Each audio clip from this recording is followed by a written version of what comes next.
Tinimbang pero kulang. Yan po ang iginit ng prosecution team sa isinumiting pre-trial brief ng kampo ni Vice President Sara Duterte sa isinasagawang pre-trial conference kahapon. Si Sheila Natividad sa sentro ng balita.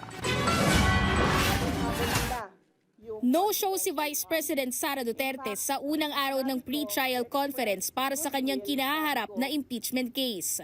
Sa halip, kinatawan lamang siya ng kanyang legal counsel. Ayon na rin sa mga House Trial spokespersons sina Representatives Zia Lonto Adyong at Rene Co. Taliwas ito sa naunang pahayag ng Vice Presidente na handa siyang humarap sa anumang pagdinig at maglatag mismo ng kanyang mga ebidensya sa korte. Si Attorney Michael Powa ang tumatayong legal counsel ng Vice Presidente at ayon kay Representative Ko, nagkaroon umano ng ilang hindi pagkakaintindihan sa pagitan ng prosecution team at defense panel. Ngunit giit niya, normal lamang ito dahil sa magkaibang argumento ang inilalatag ng dalawang panig at bahagi umano ito ng isang adversarial proceeding. Samantala, hinggil naman sa pre-trial brief na isinumite ng kampo ni Duterte, inilarawan ito ni Representative Adyong na tinimbang ngunit kulang. Bagamat makapal umano ang dokumento, kapos naman ito sa nilalaman o substance.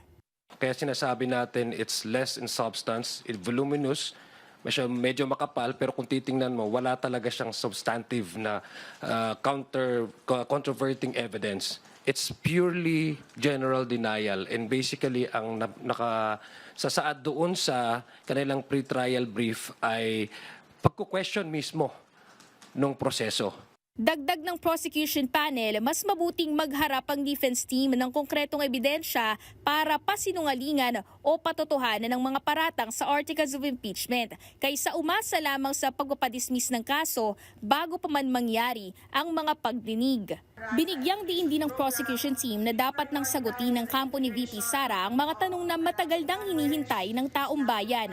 Kabilang dito kung nasaan ang umano'y nawawalang pera dahil sa confidential funds, paano maipaliliwanag ang mga discrepancy sa pagitan ng kanyang idineklarang salain at kita, at maging ang detalye sa kanyang naging assassination threat laban sa Pangulo na pinakamataas na opisyal ng bansa, sa unang ginang at sa dating House Speaker. What we can tell you is that the position of the House prosecution team is that it should be a fair trial, impartial, at the same time the number of days kung saan pag-uusapan itong mga ebidensya ay enough para malaman ng taong bayan yung may lalatag na mga ebidensya under the articles of impeachment. Sa ngayon, hindi pa maisapubliko ng buo ng prosecution team ang mga detalye sa pre-trial conference dahil kasalukuyan pang gumugulong ang proseso nito. Pangunahing dahilan din dito ang pangangalaga sa kaligtasan at seguridad ng mga testigong ihaharap ng magkabilang panig. Inatasan naman ng prosecution at defense teams na magsumite ng kanilang komento hinggil sa stipulation of exhibits hanggang June 22 bago ihain ang usapin para sa resolusyon nito sa June 25. Samantala, tatagal naman ang pre-trial conference hanggang June 25. Sheila Natividad, para sa Bayan.